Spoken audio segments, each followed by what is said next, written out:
masih kelas 1 SD waktu itu. Ibunya nggak ikut karena memang dosen juga nggak bisa langsung keluar gitu ya, PNS, sehingga dia harus juga mendapatkan beasiswa agar ikut. Sehingga, tapi salah satu anak saya ini ngotot untuk mau ikut saya, meskipun ibunya nggak ada. Semua neneknya dan sebagainya itu apa khawatir karena waduh ini nalu bapak nggak tahu masak gitu, nggak bisa masak, terus cucunya mau makan apa nanti.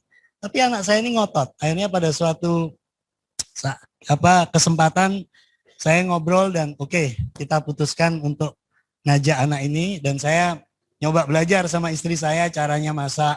Ya kecil-kecilan lah, masak sayur sop itu gimana, masak kalau ada ayam diapakan, ya saya sambil lihat YouTube kemudian saya praktekkan sendiri. Anak ini tidak pernah sekolah di internasional, Pak.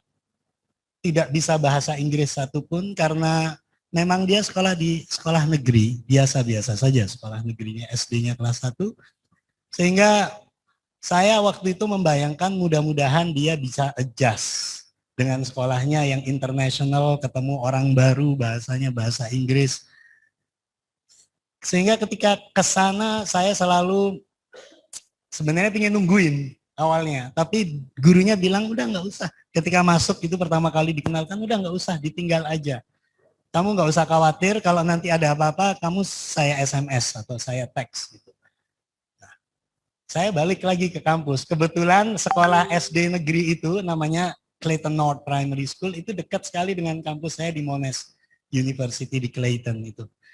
Nah, saya siang itu kadang mau balik, tapi nggak wong belum di SMS. Saya memberanikan mencoba untuk nanti aja jam 3:30. Jadi sekolahnya jam 9 pagi Bapak Ibu, pulang 3:30, istirahatnya 1,5 jam. Jadi belajarnya itu sendiri sekitar 4 jaman. Jadi bukan full day school seperti Pak Muhajir yang sampaikan itu, tidak. Jam 9 masuk, 3:30 selesai, tapi istirahatnya 3 kali. Istirahat yang kedua itu bisa sejam atau 40 menit ya, saya lupa. Pokoknya total itu sekitar 1/4 hingga 1,5 jam total istirahat. Kalau di Indonesia kan 5 menit, 10 menit mau sholat tet, begitu kan. Mau makan tet, antri di apa tet, itu susah. Emang agak beda orientasinya. Nah ketika saya jemput, nggak mau pulang. Nggak mau pulang anak saya. Sekolah nggak bisa bahasa Inggris, nggak punya teman, dijemput nggak mau pulang. Itu pasti kaget semua, loh kok bisa nggak mau pulang? Saya tungguin dia main-main gelantungan gitu, ada di permainan-permainan gelantungan dan ada temennya, dan dia ngomong, dia nggak bisa bahasa Inggris, tapi temennya itu pakai bahasa isyarat simbol kali, ngajak ngomong dan kayak sudah akrab padahal baru ini. Lalu saya mikir lagi, besok lagi, oke mungkin ini awal-awal. Ternyata itu berturut-turut selama berbulan-bulan itu memang nggak mau pulang kalau dijemput. Dan bahkan kalau udah istirahat hari Sabtu itu libur, Minggu libur, itu hari Minggu itu kalau lewat ke sekolahnya dia, oh saya I miss my school, selalu bilang gitu, saya ingin segera ke sekolah. Nah ini saya sebagai researcher, sebagai dosen, ini ada apa ini? Ini nggak mungkin hanya metodologi belajar gitu, nggak mungkin. Saya nggak percaya ini metodologi belajar. Maka saya datang ke sana, saya sitin, Pak. Saya minta izin sama profesor saya, beberapa hari ini saya nggak ketemu kamu, saya ingin sitin mau ngeliat langsung apa yang dilakukan terjadi di kelas itu. Dan begitu saya masuk, Pak. Waduh, kayak pesantren namanya sekolah itu. Nggak ada tempat duduk begini nih.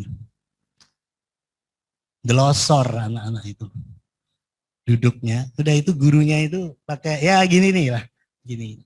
Ngajarnya, halo gitu.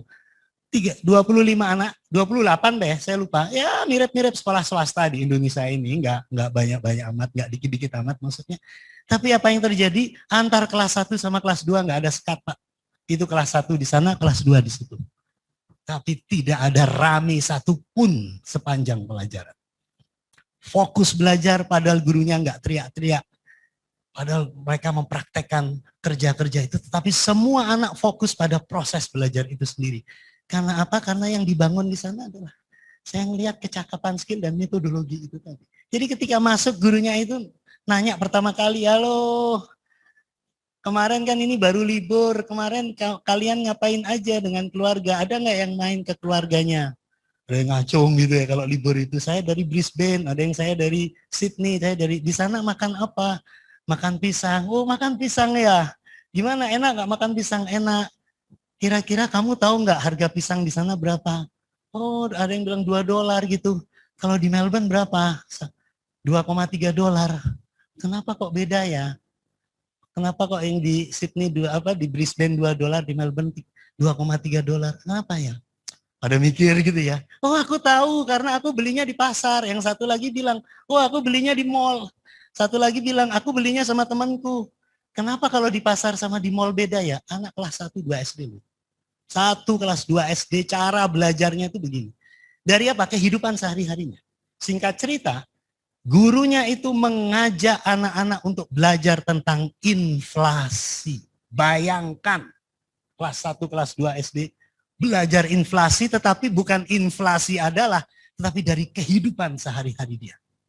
Kemudian itu di inquiry, ditanya, digali terus sampai anak itu mampu menyimpulkan bahwa inflasi itu terkait dengan transportasi, inflasi itu terkait dengan adanya produksi pertanian di tempat itu atau tidak, inflasi itu juga terkait dengan hal-hal lainnya. Termasuk inflasi itu terkait dengan daya beli masyarakat. Bayangkan anak kelas 1, 2 SD sudah mampu berpikir seperti itu, tapi dengan cara-cara yang menyenangkan. Gimana nggak fokus? Karena apa? Karena anak-anak merasa tidak belajar. Kalau saya selalu nanya anak saya itu, apa yang kamu rasakan? I just feel playing. I just feel play, bermain, tapi di proses bermain itu justru sebenarnya sedang membangun abstraksi thinking. Karena prefrontal cortex manusia itu bisa bekerja kalau suasana kebatinannya bahagia, menyenangkan, tapi tertantang untuk mengetahui hal baru. Dan itu yang diciptakan oleh guru-guru di sana. Tetapi yang harus saya sampaikan, ketika saya ngobrol sama mereka, apa? Mereka tidak punya kurikulum, Bu. Anak-anak itu nggak bawa buku kalau ke sekolah. Nggak ada tas. Di tasnya nggak ada buku. Bukunya di mana? Bukunya sudah disediain di perpustakaan. Terkadang proses belajarnya itu searching internet. Jadi gurunya alih-alih melarang anak-anak kelas 1, 2 SD untuk tidak pakai HP, mereka justru memanfaatkan HP untuk searching belajar. Apa yang terjadi? Di dalam diri anak-anak itu merasa bahwa HP digunakan untuk belajar. Dan lama-lama saya kemudian nanya terus ke kepala sekolahnya. Oh, ini kayaknya bukan metodologi belajar. Ini adalah orientasi kebijakan politik pendidikan di Australia, bahwa orientasi pendidikan itu adalah membangun nilai-nilai kemanusiaan. Maka di sana tidak boleh kalau hari Sabtu sama Minggu ngasih PR. Dilarang memberikan PR di hari Sabtu dan Minggu. Kenapa? Karena hari Sabtu dan Minggu adalah hari berkeluarga. Ini mindset berpikir. Apakah kualitas pendidikannya Australia lebih jelek dari Indonesia? Oh, jauh, Pak. Kita nggak ada apa-apanya kalau bicara kualitas pendidikan secara rata-rata. Kalau juara Olimpiade orang Indonesia ada. Karena di drill gampang gitu. Ya tahu Pak, Widya Suara matematika ya Pak. Di drill mah gampang kalau anak-anak itu. Hanya latihan Olimpiade itu yang teman-teman saya dosen MIPA itu 3 bulan, 6 bulan drill juara Olimpiade. 6 bulan juara. Tapi apakah yang juara Olimpiade itu bisa memecahkan persoalan? Apakah dia bisa mampu membuat aplikasi yang bisa untuk memecahkan persoalan sosial, peningkatan kesejahteraan ekonomi? Belum tentu. Nah, orientasi pendidikan kita mau apa? Mau juara-juara atau mau mencetak manusia yang menjadi warga negara yang bermanfaat bagi orang lain. Nah, ini yang ingin saya sampaikan kenapa pendekatan di GSM itu adalah ekosistem. Jadi ada interaksi, ada hubungan dan sebagainya. Tolong disampaikan. Nah, singkat cerita saya ingin menyampaikan bahwa operasionalisasi di pendekatan gerakan sekolah menyenangkan itu adalah bahwa perubahan itu harus dilakukan secara a whole school approach, menyeluruh. Apa yang dirubah? Learning environment-nya. Lingkungan belajarnya itu harus dirubah. Kok bisa? Tadi di kelas anak saya, kelas 1 sama kelas 2 itu nyambung, nggak ada sekat, tapi nggak rame. Kok bisa? Kok bisa nggak ada meja kursi, tetapi proses belajarnya fokus, kayak di pesantren? Kok bisa? Tapi apa nggak butuh meja? Butuh, mejanya ditaruh di pinggir sama kursi, kalau proses belajarnya butuh meja. Tapi kalau proses belajarnya keluar, itu bisa keluar. Jadi dalam satu mata pelajaran, terkadang metodologinya sekelompok anak-anak ada yang keluar, sekelompok anak-anak ada yang kerja praktek di meja, sekelompok anak-anak ada yang ke perpustakaan untuk searching internet, dan itu ada dalam satu waktu mata pelajaran. Jadi setiap anak punya banyak choices di dalam melakukan proses pembelajaran. Itu part of lingkungan belajar yang menyenangkan. Jadi pembelajaran yang menyenangkan bukan metodologi saja menyenangkan, tapi ekosistemnya membuat anak-anak itu punya gairah karena banyak pilihan di dalam proses itu dan bisa menentukan dan tertantang secara pribadi atau individual. Nah, lingkungan belajar ini sangat utama. Nanti Bu Novi akan bicara apa dampak lingkungan belajar terhadap skill, kompetensi, dan pola pikir. Yang kedua adalah pedagogical practices itu, pembelajarannya. Pembelajarannya kalau di GSM namanya pembelajaran kontekstual, relevan dengan kehidupan nyata. Jadi ketika ngambil kurikulum di buku, kurikulumnya tidak boleh ngambil ansih di buku. Guru-guru GSM harus menerjemahkan kalau KD-nya tentang global warming atau KD-nya tentang iklim, dia harus ngelihat di sekitarnya ada nggak misalnya di got-got saluran air itu yang macet, yang bau dan sebagainya. Itu yang kemudian diangkat untuk menjadi proses pembelajaran. Sehingga anak-anak itu merasa belajar itu dekat dengan kehidupannya. Belajar itu untuk kepentingannya, bukan untuk kepentingan kurikulum. Anak-anak bergairah kalau dia melakukan sesuatu berdasarkan kepentingan dan kebutuhannya, bukan orang lain. Maka proses pembelajarannya harus sesuai dengan kebutuhan dan kepentingan anak-anak kita. Jadi semua targetnya adalah anak-anak, bukan kurikulum atau bukan akreditasi. Itu orientasi yang terjadi di Australia, di negara-negara maju, dan alhamdulillah sudah diadopsi di beberapa sekolah GSM di Indonesia. Yang ketiga adalah karakter development.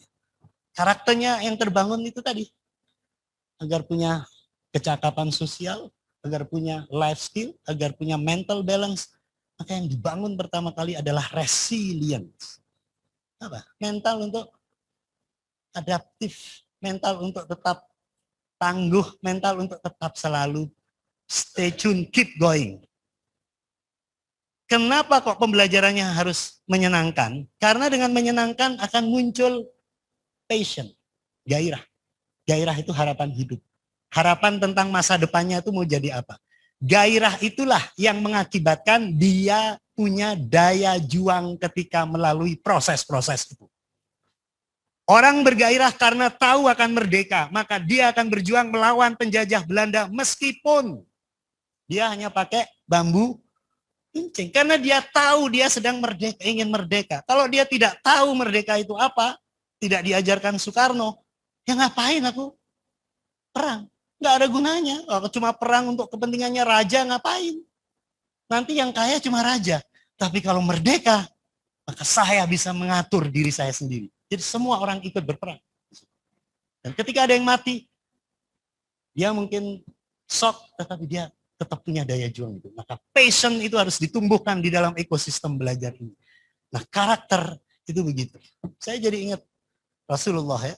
Nah, mungkin yang Islam tahu ini, tapi yang Buddha, Hindu, dan Kristen mohon maaf, ini nilai-nilainya saja. Cara untuk mengajak orang berubah perilakunya itu bagaimana? Ada satu kisahan, saya yakin ini semua pada tahu, orang Molimo. Molimo tahu kan? Minum-minum, maton itu apa? Main perempuan. Dia membunuh, main gaple, main judi, pokoknya ini orang brengsek lah begitu. Suatu saat dia ingin tobat. Dia datang ke Nabi Muhammad. Lalu ditanya, gimana ya Rasul, saya mau tobat. Apa kira-kira jawaban Nabi?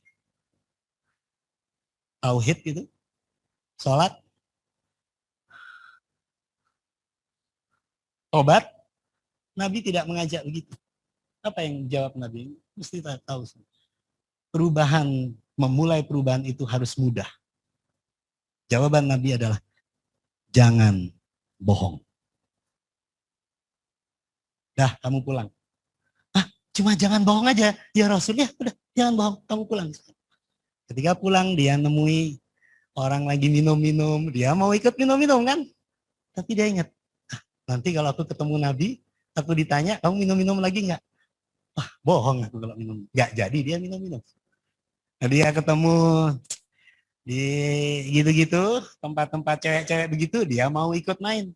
Aduh, nanti kalau Nabi nanya, aku ditanya bohong. Ah, udahlah, nggak bohong, nggak jadi dia. Akhirnya dia tidak melakukan semuanya, dan itu terjadi terus-menerus menjadi perilaku baru. Dan ketika datang kembali ke Nabi, dia tidak hanya bohong, tapi dia juga konver masuk ke Islam.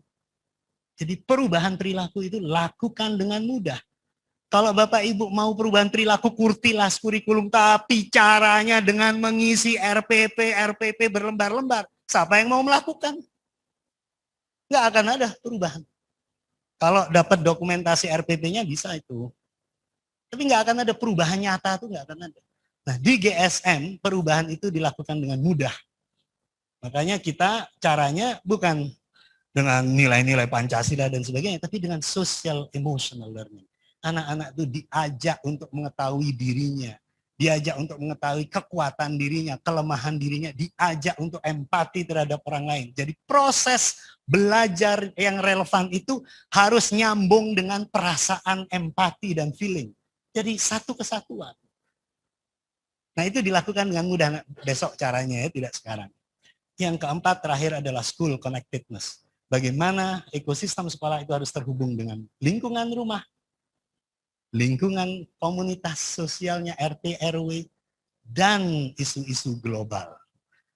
Makanya kalau di Australia itu ditanya, kamu dari mana? Oh, kamu makan pisang ya, gitu. Itu tuh adalah bagian dari untuk engage, connect terhadap isu-isu global, kemudian terjadi proses belajar di sana, sehingga anak-anak kita nanti tidak hanya jadi pekerja, tapi anak-anak kita itu menjadi manusia yang bertanggung jawab terhadap planet bumi ini. Ketika dia merasa bertanggung jawab terhadap planet bumi ini, maka inovasinya akan liar. Makanya kenapa di Amerika ada Superman, ada apa? Itu adalah inovasi liar. Bahwa suatu saat akan ada teknologi yang membuat manusia bisa terbang seperti Superman. Manusia itu bisa ditembak, itu tidak mati. Itu adalah bagian dari imajinasi yang ditanamkan di dalam sebuah peradaban. Makanya kenapa kok Amerika itu maju? Karena masyarakatnya diajak untuk berinovasi, berimajinasi, menjadi penguasa planet ini. Bukan menjadi tenaga kerja. Ini yang harus saya tekankan ini. Pasti kalau orang itu punya karakter, dia pasti akan jadi tenaga kerja yang baik. Tapi endingnya jangan jadi tenaga kerja. Endingnya harus jadi pengusaha. Jadi wira swasta. Jadi orang yang profesional di bidangnya. Itu harus begitu. Nah, karena wira swasta kita Pak, tidak lebih dari 2%. Padahal mau jadi negara maju, itu minimal 10-20%. Kita nggak sampai 2%. Nggak akan maju kalau seperti itu. Karena minta. Jadi tenaga kerja itu minta. Mohon maaf harus saya sampaikan. Oke, ini adalah 4 area perubahan yang nanti akan diajarkan di gerakan sekolah menyenangkan selama 3 hari ini, yang endingnya mau mencapai apa?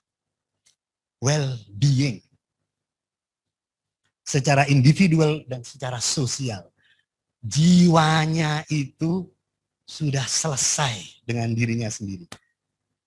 Orang yang merasa selesai dengan dirinya sendiri, dia akan memberikan manfaat kepada orang lain. Tapi orang kaya belum tentu selesai ya. Orang koruptor itu orang kaya semua. Koruptor itu nggak pernah orang miskin, nggak bisa korupsi soalnya, nggak punya kesempatan. Yang nggak jabat gitu nggak akan ada kesempatan korupsi. Paling korupsinya waktu ya. Kalau Widya Suara gini kan dosen gitu kan waktu paling. Tapi kalau pejabat korupsinya uang. Jadi dia juga belum selesai dengan dirinya sendiri. Nah, well-being ini adalah membangun mental selesai dengan dirinya sendiri, terus menjadi orang bermanfaat, kata Ki Hajar tadi itu. Kalau kamu bahagia, kalau kodrat-kodratmu dibangun, maka kamu akan menjadi orang yang selesai dengan dirimu sendiri. Itu Ki Hajar Dewantara. Nah, itu begitu, tetapi cara mencapai itu adalah kompetensi. Yang dimaknai kompetensi itu adalah knowledge, skills, dan attitude. Karakter atau sikap atau mental. Knowledge-nya apa? Disciplinary dan interdisciplinary. Epistemic prosedural tadi itu. Apa itu? Yang dibangun itu adalah kemampuan prosedural metodologi ilmiah untuk bisa menyelesaikan sebuah hipotesis dan prosedural. Jadi namanya knowledge itu bukan konten. Knowledge itu epistemic prosedural. Ada fakta-faktanya, tetapi fakta itu harus dikaitkan dengan abstraksi thinking tadi itu. Dan abstraksi thinking itu hanya bisa muncul dalam suasana kebatinan bahagia. Itu udah syarat itu. Kalau nggak bahagia, nggak mungkin akan muncul. Nggak mungkin. Kecuali Anda hanya ingin mendidik jadi atlet atau juara olimpiade tadi. Jadi jumlahnya kan 1-2 kan, yang begitu. Nggak akan banyak. Skills-nya itu apa? Kognitif dan metakognitif. Sosial dan emosional, kemudian fisikal dan praktikal. Jadi belajar praktik. Makanya salah satu karakteristik di lingkungan belajar yang positif itu apa? Satu, harus ada ruang emosi dan gerak yang seimbang di kelas dan sekolah itu kepada anak-anak. Ada nggak ruang gerak dan emosi yang seimbang? Kenapa kok di kelas-kelas GSM sekarang kursinya tidak dari belakang ke depan, tetapi kursinya bisa kemana-mana? Agar ada ruang gerak bagi anak kita. Agar anak kita kalau praktek, dia bisa kemana-mana, nggak usah ngelewati temannya gitu. Dia langsung. Ketika gerak itu terjadi, oksigen naik ke otak. Ketika oksigen naik ke otak, maka dia akan mengangkut, ya kan, gizi-gizi, vitamin, ya, membuat fokus otak. Nah, kenapa kok sekolah itu jangan di kelas terus, jika keluar, dan sebagainya. Nah, itu tadi lingkungan belajar positif. Yang kedua, prinsip yang kedua adalah harus mampu membuat anak kita berani bertanya dan bereksplorasi seliar mungkin, tetapi dengan proses metodologis. Liarnya itu bukan liar kemana-mana, liarnya pakai prosedur metodologis. Maka inovasi itu akan terjadi. Nah, yang ketiga, sikap attitude itu adalah attitude-nya itu harus dia tertarik dengan hal-hal yang terkait dengan hal baru. Ciri orang yang akan sukses itu antusias. Antusias itu cirinya apa? Ada orang ngomong, dia dengerin, dia pingin tahu ada hal baru apa yang diomongkan itu. Dan kalau dia tidak tahu, dia bertanya. Makanya jangan kaget di sekolah-sekolah GSM sekarang, apalagi di luar negeri, begitu ada gurunya, anybody want to raise questions? Semua rebutan nanya. Semua, hampir semua anak nanya. Kelas 1 SD, Pak. Bukan yang gede juga begitu, Pak. Misalnya ada 30 anak. Begitu gurunya nunjuk satu, oke, Sinta, kamu yang ngomong. Ketika Sinta berdiri dan bicara, 20 anak yang lain diam, 1000 bahasa. Itu namanya attitude. Menghormati orang lain, respect terhadap orang lain, dan empati terhadap orang lain ketika ada yang bicara. Tapi yang bicara ngomongnya juga nggak ngalor ngidul. Yang bicara ngomongnya itu pas. Kalau ditanya ya tanya, bukan membuat pernyataan statement. Kecuali itu adalah waktu untuk membuat pernyataan statement, lain lagi itu. Jadi tahu aturannya, dan ketika dia disuruh nanya membuat statement, gurunya ngasih tahu cara nanya yang efektif itu begini loh. Itu metakognisi. Itu adalah attitude yang dibangun sehingga nanti anak-anak nanti akan punya kompetensi. Ketika orang tuanya mendukung, komunitas mendukung, maka yang terbangun adalah well-being secara individual dan societal. Orang-orang kayak gini yang nanti akan siap Berkompetisi dalam tanda kutip di dalam era society 5.0. Bahagia tetapi juga punya skill. Nah, kalau ini terjadi apa dampaknya bagi masyarakat? Ini udah riset ini udah riset nih.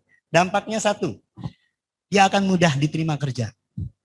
Ya, jadi walaupun tidak targetnya tidak menjadi tenaga kerja, tapi well-being, tapi justru dia mudah diterima kerja. Kenapa? Karena dia fun, karena dia antusias. Ketika wawancara kelihatan dia punya motivasi, kan kelihatan tuh di wawancara. Orang yang males-malesan sama antusias tuh kelihatan. Saya kalau menilai mahasiswa saya, yang sarjana sama pasca sarjana, Pak, yang tadi ngobrol sama saya, itu saya ngajak diskusi setiap hari, nilainya nggak pakai ujian, saya nggak ada UTS, nggak ada UAS. Mau pasca sarjana, mau doktoral, mau master, nggak ada ujian. Tapi saya lihat, saya ajak, begitu tuh saya ingat wajahnya, saya biasanya minta ke bagian akademik, tolong kirim nama-namanya sama wajahnya. Saya sudah tahu, ini pantasnya A, ini pantasnya B. Lebih enak kan? Rektor ngelihat itu nggak ngelihat. Nggak ngelihat rektor caranya menilai itu gimana, nggak ngelihat. Tapi saya lebih percaya dengan cara saya daripada hanya ujian itu. Ujian dia semalam pas, gitu. Kan aku ya harus tahu dari mahasiswa. Pas keluar, nilainya bagus. Pas nggak keluar, nilainya jelek. Gitu kalau ujian. Ngapain? Diskusi aja. Kalau nggak project based. Gitu. Pandemi ini saya diskusi. Saya lempar thread, tanya jawab thread. Karena saya dapat asisten, jadi asisten saya minta untuk mengidentifikasi siapa-siapa. Ini wajahnya Pak gini, oke, saya lihat wajahnya. Oke. Jadi keluar nilai. Teman saya yang dosen lain pada stres gitu, saya mah nggak stres sama sekali. Gampang. Kalau kita punya perspektif yang sudah baru, orientasi baru, metodologi itu gampang caranya. Nah, yang kedua, dia tidak hanya mudah diterima kerja, gajinya tinggi. Kenapa? Karena dia bisa jadi leader, bukan jadi pekerja. Kalau social skill-nya baik, ya kan? Life skill-nya baik, mental balance-nya baik, enggak, yang lain emosi dia santai aja, cool gitu. Ada ribut-ribut dia cool, dia pasti akan dipilih jadi pemimpin, gajinya tinggi. Dia levelnya direktur mungkin, sudah manajer atau mungkin general manager. Nah, anak-anak SMK kita harus dididik begitu. Yang ketiga dia akan baik kesehatannya. Dan orang yang kesehatannya baik, hidupnya akan panjang. Apalagi pandemi ya. Ya, kita agak shock begitu, ada banyak teman kita yang meninggal karena COVID. Sebenarnya bukan COVID-nya, COVID itu menyerang yang lain yang mengakibatkan yang penyakit-penyakit lain jadi tinggi. Makanya kita harus sehat ini. Sehat jasmani ini diawali dengan jiwanya itu sehat. Yang keempat, partisipasi dalam kegiatan volunteer itu meningkat. Dia jadi warga negara yang peduli terhadap masyarakatnya, peduli terhadap lingkungannya. Ini bisa jadi businessman, Pak. Ini, Pak. Ini kalau punya ini, businessman nih, Pak. Karena namanya bisnis sekarang itu hanya bisa bertahan kalau dia bisnisnya tujuannya problem solving, kayak Gojek dan sebagainya problem solving. Kayak Traveloka gitu kan problem solving. Nah, ini harus orang-orang yang ada banyak berkegiatan di volunteerism, jadi tahu persoalan nyata. Yang kelima, dia efikasi politiknya tinggi, jadi nggak gampang dikelabui kalau ada politik ke pemilu gitu ya, nggak gampang ikut kampret apa ikut cebong, ngapain ikut saya selalu ngapain kamu ikut gitu. Walaupun saya dikenal agak dekat afiliasinya sama presiden tertentu, tapi saya bilang ngapain bela-bela dia, kita yang nggak beruntung bela dia. Kecuali kita jadi tentaranya medsos, nanti jadi komisaris nggak apa-apa. Nggak jadi apa-apa, ngapain? Kan semua jadi komisaris semua itu. Ada teman saya soalnya di situ banyak. Yang keenam, dia akan trust sama orang lain. Ini yang paling fundamental.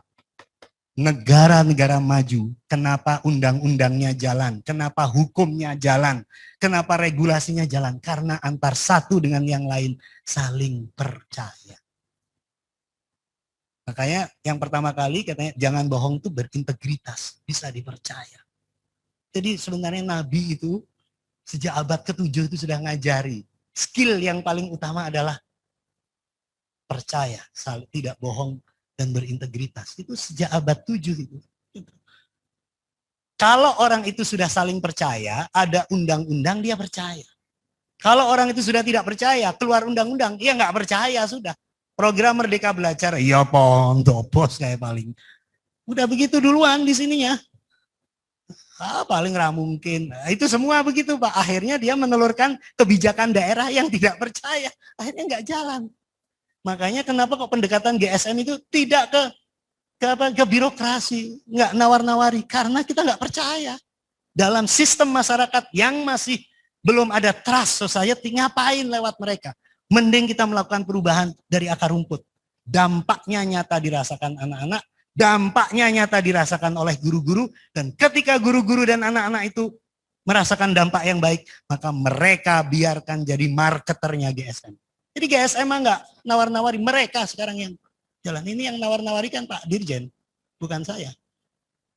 Mas Dirjen yang itu GSM kan dia kan, bukan saya. Saya emang nggak pernah nawar-nawari ke Bapak Ibu ini kan GSM. Tapi kalau platform ini kiranya bisa memberikan kebahagiaan, skill yang lebih baik, trust society di antara widyaswara, birokrasi, guru, dan murid-murid, silahkan ini disebarluaskan. Saya mah begitu saja. Lebih enak kita. Jadi nggak usah ngarep-ngarep jadi apa-apa. Suatu saat masyarakat berubah, masyarakat itu yang akan memilih kita. Itu kan dalam sebuah politik demokrasi yang baru itu begitu. Namanya demokrasi digital 5.0 itu begitu. Hanya orang yang punya gagasan dan menyebarluaskan gagasan itu yang nanti akan punya kekuasaan. Bukan pejabat lagi. Besok ya, saya tidak bicara sekarang. Next. Makanya anak kita harus disiapkan punya karakter dan mental seperti itu. Nah, kalau sudah seperti ini, maka harapan kita Indonesia akan bisa menjadi negara yang maju. Sebelum saya buka diskusi ini, saya akan ngomong sekelumit, kata John Dewey. Kalau Anda ingin melihat masa depan sebuah bangsa, maka lihatlah wajah anak-anak di kelas-kelasmu. Kalau di sana banyak bully, banyak stres, ya, meskipun berprestasi tapi stres, maka kalian akan lihat masa depan dan perjalanan bangsa itu akan seperti itu. Tapi kalau banyak kebahagiaan di sana, banyak kemanusiaan di sana, banyak empati di sana, maka wajah sebuah bangsa adalah seperti wajah anak-anak di kelasmu. Terima kasih. Wallahul muwaffiq ila aqwamit thoriq. Assalamualaikum warahmatullahi wabarakatuh.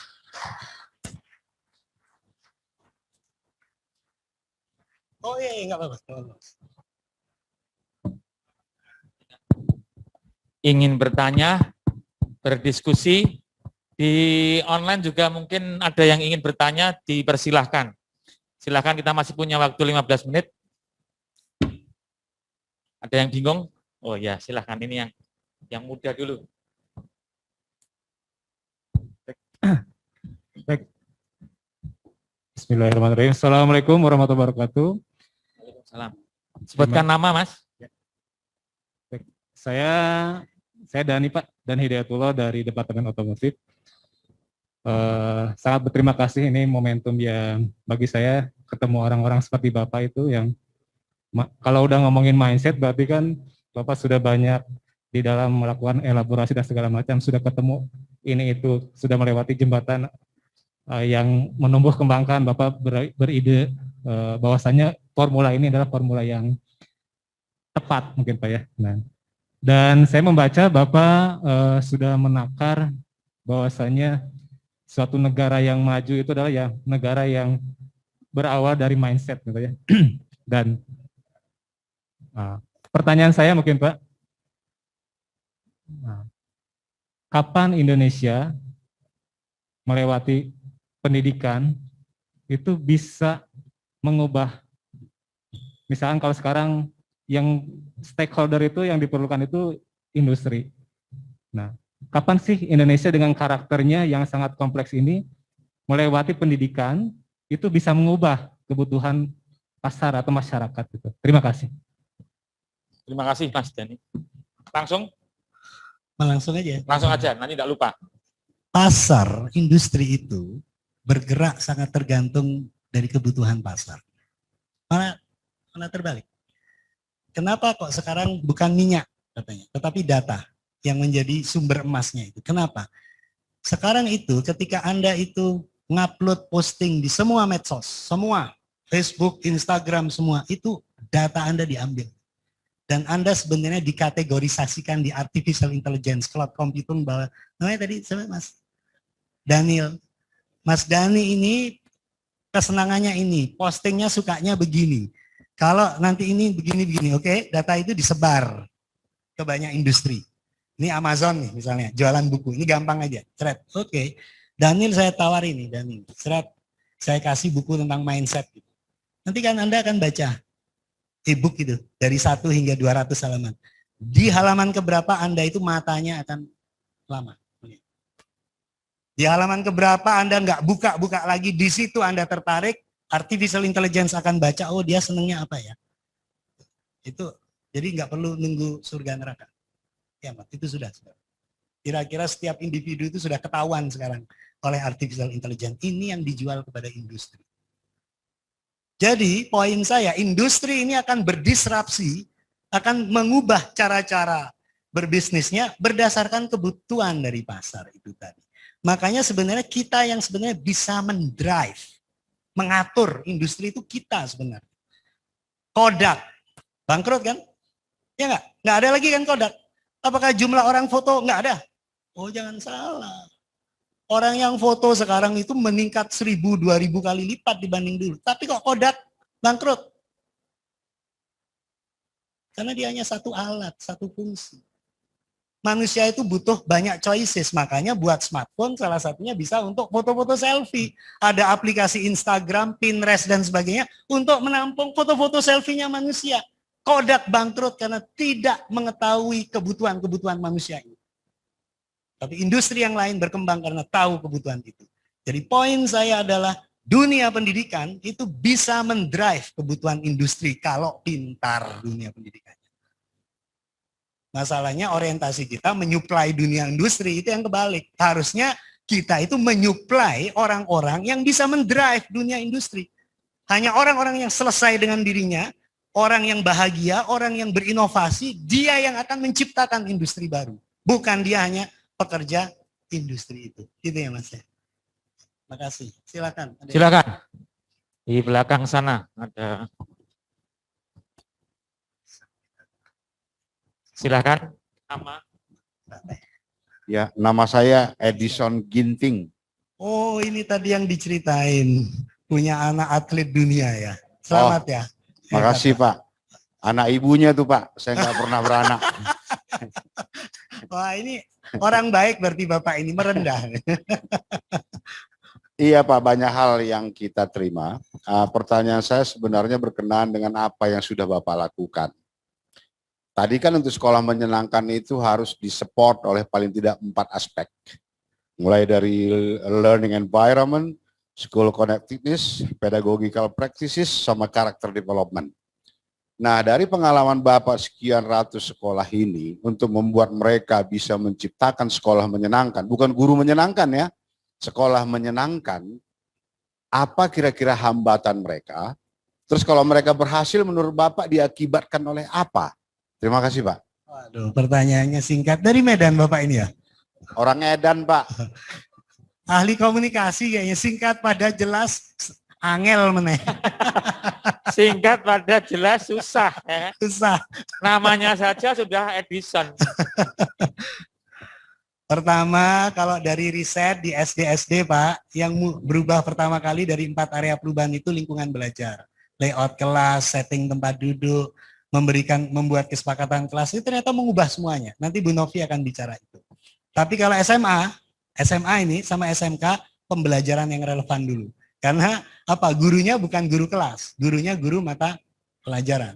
Sehingga yang mengubah adalah proses belajarnya, mengubah perilaku, sikap, dan sebagainya. Itu SMK. Kalau SMP, antara dua itu. Kadang lingkungan, kadang ini, sehingga karakter nanti akan ngikut. Gitu. Nah, apa yang susah? Yang susah paling utama adalah mindset lama. Mengajak guru-guru yang masih percaya dengan pola pikir lama. Makanya ketika kita itu mengajak, kita selalu ngomong, nggak ada evaluasinya, nggak ada akreditasi GSM itu nggak ada. Nggak ada indikator capaian yang harus dipaksakan kepada sekolah, nggak ada Pak. Karena kita nggak ingin menambah beban kepada guru-guru dan sekolah. Sudah terlalu banyak beban di negeri ini. Gitu. Sekolah ramah anak, sekolah HAM Adiwiyata, wah sekolah macam-macam itulah. Jangan, GSM tidak boleh begitu. Nanti GSM mengajak bahagia, pendekatannya malah memberatkan ya, percuma. Apa yang kita lakukan? Kita memotivasi guru-guru yang mau. Setelah training biasanya kita akan membuat wadah bertukar praktek online di antara guru-guru yang ikut training itu. Apa yang kita lakukan? Kita memberikan inspirasi-inspirasi melalui praktek-praktek sekolah yang sudah berhasil dilakukan dan kita mendorong kepada mereka siapa yang mau mempraktekkan. Terserah mau praktek dari lingkungan belajarnya, dari pembelajarannya, dari school connectedness-nya, dari karakternya, terserah. Karena apa? Setting, kondisi, kultur, geografi, demografi setiap sekolah itu berbeda-beda. Nggak boleh dipaksakan. Nah, ketika ada satu guru saja yang memulai perubahan, karena di dalam teori inovasi difusi ini, selalu ada 2,5% early inventor, itu selalu ada. Jadi selalu saja di dalam komunitas ini nih, pasti saya pastikan 2,5 hingga 5% itu ada yang ingin mengawali perubahan, pasti itu sudah rumus. Nah itu saja yang kita bina, kita dampingi, kita kuatkan, kita motivasi sehingga ketika dia melakukan perubahan, kita dorong untuk upload, kemudian kita selebrasi, kita hargai, kita respeki perubahan sekecil apapun. Ada tim nanti di GSM, volunteer mahasiswa banyak yang kemudian memberikan filsafat dalam praktek itu. Konsepnya itu ini loh. Perubahan ini itu sebenarnya dampaknya ke sini loh. Gurunya merasa mendapatkan knowledge, prinsip-prinsip baru, gurunya merasa dihargai, orang lain yang tadinya malu-malu atau kesulitan untuk memulai, terpantik oleh perubahan yang dilakukan oleh 1-2 guru. Apa dampaknya kepada guru ini? Oh jangan salah ya. 1-2 guru ini akan melakukan perubahan itu terus-menerus. Bahkan sekolah-sekolah di GSM itu ada yang dimulai dari kepala sekolahnya, ada yang dimulai dari 1-2 guru. Kalau kepala sekolahnya sudah berubah Pak, waduh. Semua berubah, tetapi nggak maksa. Dampaknya apa Pak? Di Sleman, Kabupaten Sleman itu Pak. GSM itu jadi peraturan Bupati Sleman. Saya yang minta kepada bupatinya enggak. Siapa yang membuat itu jadi peraturan bupati? Guru-gurunya melalui KKG itu minta kepada kepala dinasnya agar GSM ini menjadi platform perubahan mereka. Dan minta kepada bupatinya sehingga itu jadi peraturan bupati sehingga setiap guru di sekolah Sleman yang mau berubah punya payung regulasi. Yang nggak berubah ada nggak? Ya banyak yang nggak berubah, namanya gerakan sosial kok. Saya nggak akan ngomong, oh 100% berubah, bohong itu. Mau program pemerintah, nggak akan 100%. Nah, jadi karena kesadaran diri yang dibangun Pak, mindset lama itu lama-lama luntur Pak. Kenapa kok luntur? Karena terbangun saling percaya satu sama lain antar guru itu, saling terbangun percaya diri antar guru itu. Nah, saya sebenarnya ingin menunjukkan itu sebenarnya regulasi ini yang ditawarkan oleh OECD yang menyelenggarakan PISA, yang kebijakan 3 kebijakan itu. Ada wadah bertukar praktek, ada otonomi guru. Itulah kebijakan profesionalisme. Nah, yang di tempat lain, di PPT lain. Di PPT-nya NU itu ada. Jadi katanya begini, di negara-negara maju kok berkembang itu cepat, ada 3 syarat. 1, beri otonomi kepada guru. Maksudnya Nadiem Makarim kemerdekaan. Otonomi itu apa? Biarkan guru menerjemahkan kurikulum sekolahnya sendiri. Kalau Anda widyaswara, beri otonomi kepada guru untuk menerjemahkan pelatihan Anda. Beri otonomi kepada guru. Kalau Anda tahu bahwa guru itu salah, jangan salahkan, jangan dinilai, jangan dianggap jelek akreditasinya, karirnya, tapi bantu, beri feedback.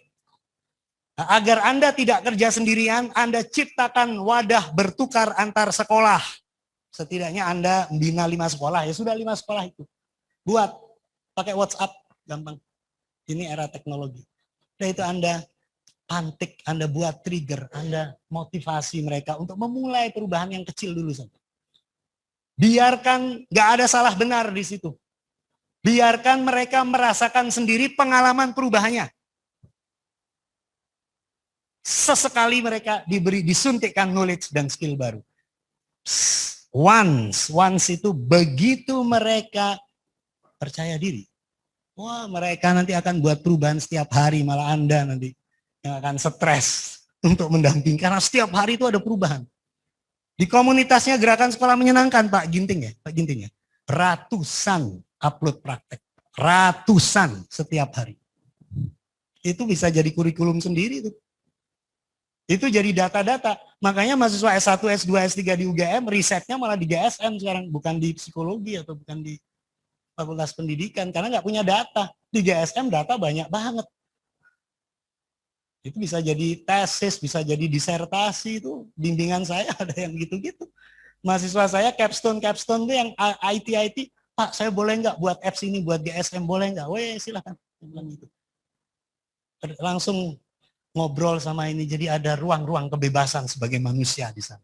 Yang kedua adalah ciptakan peer support system. Peer support system. Jadi di negara-negara yang sudah hebat, Society 5.0, tanggung jawab Pak Ginting bukan kepada atasan, Pak. Tanggung jawab kepada siapa? Peer, kepada teman. Teman sebaya, teman guru. Tanggung jawabnya itu. Itu akan menciptakan apa? Akan menciptakan kolaboratif, kolegial. Makanya bisnis yang berkembang, bisnis apa? Bisnis yang berkolaborasi. Gojek, Grab, Traveloka, siapa yang punya motor? Ya orang itu. Uber, perusahaan transportasi terbesar di dunia, dia punya mobil? Nggak punya. Dia hanya punya platform. Platform itu menyediakan setiap orang sharing resources, berkolaborasi satu sama lain untuk menjadi layanan baru. Maka peer support system itu menjadi penting di sini. Di GSM itu diciptakan ini, sistem ini. GSM itu platform saja, bukan metodologi GSM, platform. Metodologi ya teknis. Kalau platform itu sesuatu yang bersifat payung.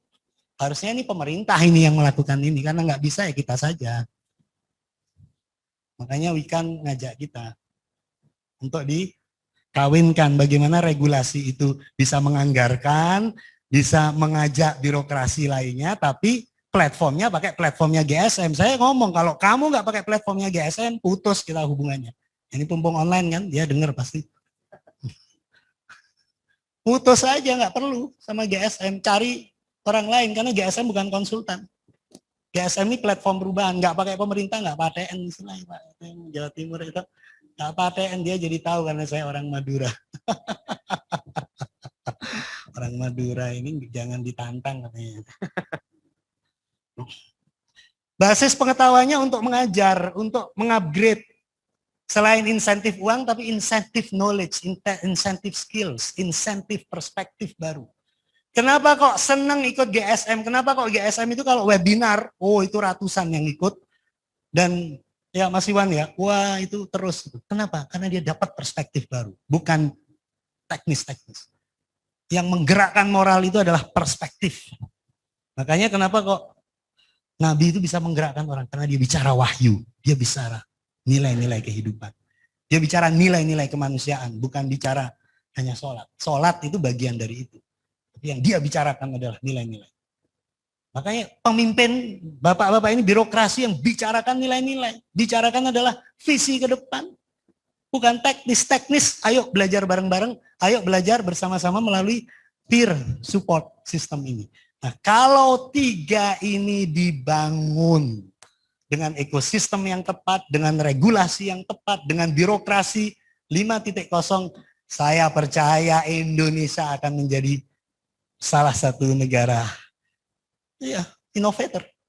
Kenapa? Karena kita budayanya luas, kita pulaunya banyak, bahasanya banyak, kita punya modal jauh lebih besar dari negara-negara Eropa untuk menjadi creative countries. Persoalannya creativity itu menjadi matriks utama nggak di dalam dunia pendidikan bangsa ini. Kenapa saya pede banget gitu? Saya itu sudah keliling beberapa kota di dunia.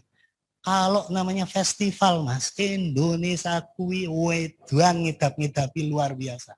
Negara lain nggak punya. budaya kayak kita. Sayangnya kita tidak menjual ini. Korea itu menjual kreatif, ada drakor, ada apa, dijual kreatif thinking. Sekarang dia penguasa dunia tentang kreatif industri, harusnya Indonesia itu. Cultural industry harusnya. Tapi ya berdoalah, mudah-mudahan masyarakat ini bisa berubah melalui akar rumput bersama ini. Ya, terima kasih. Ada lagi? Saya persilahkan kepada, mohon maaf karena waktunya, jadi saya persilahkan kepada satu orang yang online akan bertanya. Ya, saya berikan kesempatan kepada Bapak Ahmad Firdaus dari SMK Angkasa. Ini terbang kemana-mana nih Mas ya. Ada di awang-awang. Silakan Bapak Ahmad Firdaus. Dari namanya sudah menunjukkan bahwa beliau di angkasa. Berimajinasi di angkasa. Silakan. Pak Ahmad.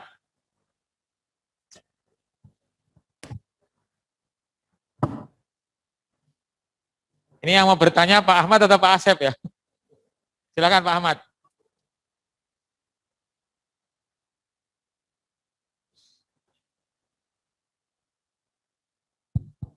Silakan. Sepertinya mic-nya nggak nyambung, Pak Iwan. Oh, Pak Ahmad. sepertinya mic-nya nggak nyambung ya. Anda tidak beruntung, Pak. Kalau begitu saya panggilkan, ini ada satu lagi dari SMK 1 Subang, Pak Dedan Suryanto. Silakan. Semoga mic-nya nyambung. Ya, terima kasih. Apakah suara saya terdengar, Bapak-bapak Ibu? Apakah Mic-nya, suaranya terdengar, jangan-jangan di sini mic-nya. Pak? Assalamualaikum Sebentar, warahmatullahi Pak. wabarakatuh. Pak Dedan, sebentar Pak Dedan. Assalamualaikum warahmatullahi wabarakatuh. Sebentar, ada yang belum dicolokin. Mangga. Silakan. Baik, terima kasih. Assalamualaikum juga. warahmatullahi wabarakatuh. Sangat bangga saya bisa mengikuti kegiatan ini. Nggak bisa? Oh ya. Mohon maaf Pak Dedan dan Ya. Pak Ahmad. Oh belum? Oh ya. Tunggu dulu.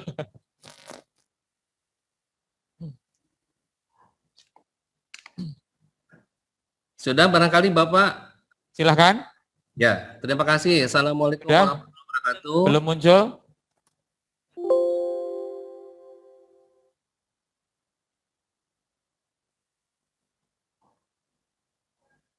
Tes, sudah muncul Pak? Sambil menunggu, saya persilahkan Anda lebih beruntung melihatnya Pak Tatang. Silakan Pak Tatang.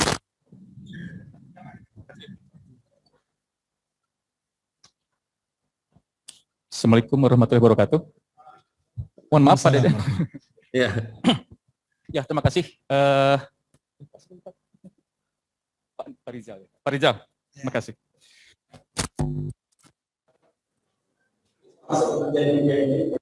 Jadi selama ini saya sudah sangat mengenal banyak hal-hal, slogan-slogan atau gerakan-gerakan gitu Pak ya, yang tujuannya untuk memajukan pendidikan.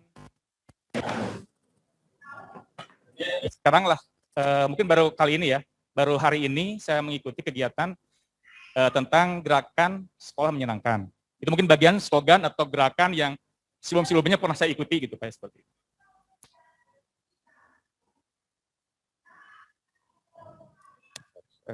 Oh ya, jadi yang tadi Pak Rijal ungkapkan, yang paparkan itu tentang mungkin modelnya kan out of box Pak ya, di luar sekolah kebiasaan seperti itu Pak ya. Jadi misalnya tadi sekolah yang menghindari meja-meja seperti itu ya. Sama ini kan kita, kalau saya mungkin pernah melihat ada di Bandung sekolah alam gitu Pak ya. Tapi ujung-ujungnya kan biayanya jadi Ya bisnis lah. jadi tinggi gitu Pak ya, seperti itu. Nah model ini, apakah ini baru ada di Jogja, atau Bapak udah keliling Indonesia, di Bandung udah ada nggak sekolah model seperti ini gitu Pak? Mungkin supaya bisa saya lihat gitu Pak ya, seperti itu. Terus yang selanjutnya gini Pak, jadi Bapak ini gerakan ini katanya tadi dari akar rumput Pak ya, berarti bottom up Pak ya. Dan kelihatannya kan banyak antusias Pak ya. Alhamdulillah mungkin sekarang Pak Wikan sudah dari pihak birokrat sudah mulai melirik gitu Pak ya, program ini seperti itu. Apakah kedepannya tidak tidak ada salahnya gitu Pak ya. Mungkin sekarang bottom up, ke depan mungkin bisa jadi top to down gitu Pak ya. Jadi dari atas ke bawah, mulai dari pemerintah ke Mendikbud untuk menerapkan program yang memang mungkin dirasa udah sangat bagus gitu. Seperti itu. Itu mungkin Pak ya. Terima kasih. Terima kasih. Namanya Pak Tatang. Pak Tatang ya? Ya. Usia Sangat. kayaknya Usia 35. dynamic. Mirip lah, kita nggak beda jauh.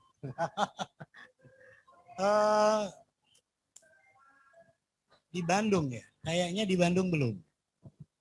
Tetapi kalau kota yang tahun ini kayak selama 2 tahun ke depan kita akan mengelola sekitar ada 13 kabupaten daerah di Indonesia. Itu kerjasama juga dengan pemerintah, tapi platformnya platform GSM.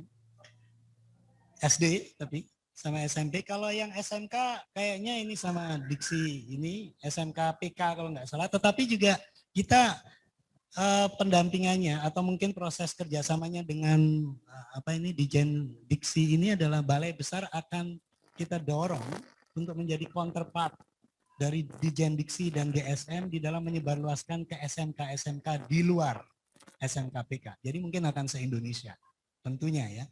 Kalau yang tidak kerjasama dengan pemerintah, kita pernah kerjasama dengan salah satu CSR perusahaan itu di daerah Tangerang Selatan, Kabupaten Tangerang.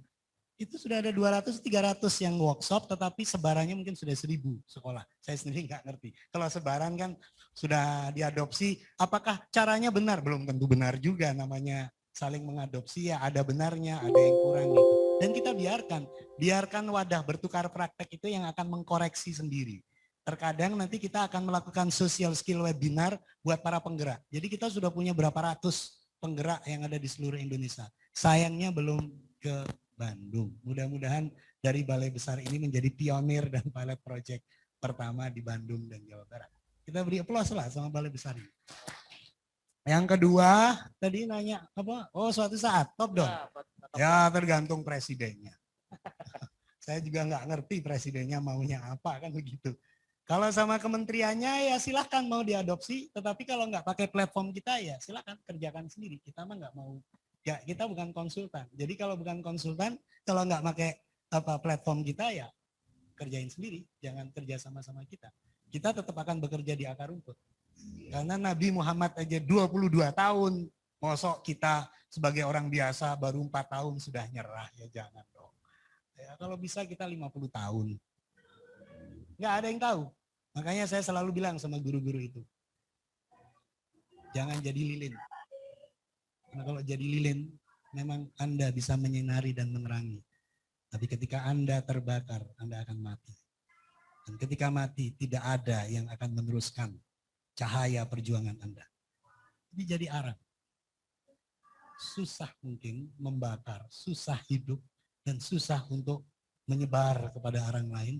Tapi sekali arang itu hidup, maka dia akan menghidupkan arang-arang yang lain. Dan ketika Anda mati menjadi arang, maka akan ada arang lain yang akan meneruskan perjuangan Anda. Itu. Jadi itu kalau mau melakukan perubahan besar di negeri. Ya. Itu. Baik Pak Rizal, terima kasih sekali. Mohon maaf Bapak Ibu, waktunya sudah habis. Karena kita akan masuk ke sesi berikutnya. Oh ada Bu Novi menarik. Ya, ada sesi berikutnya adalah dengan Bu Novi. Saya tawarkan dulu Bapak Ibu. Ini karena jamnya jam 14.40. Saya tawarkan apakah mau mengambil minum dulu, kopi dulu, dan snack di belakang. Langsung dibawa ke sini. Terus kemudian kita akan teruskan. Daripada nanti terus kemudian harus ada break. Jadi silahkan mungkin mengambil dulu, oke? Silahkan ambil, terus kemudian bawa ke sini dan kita akan lanjutkan. Silahkan.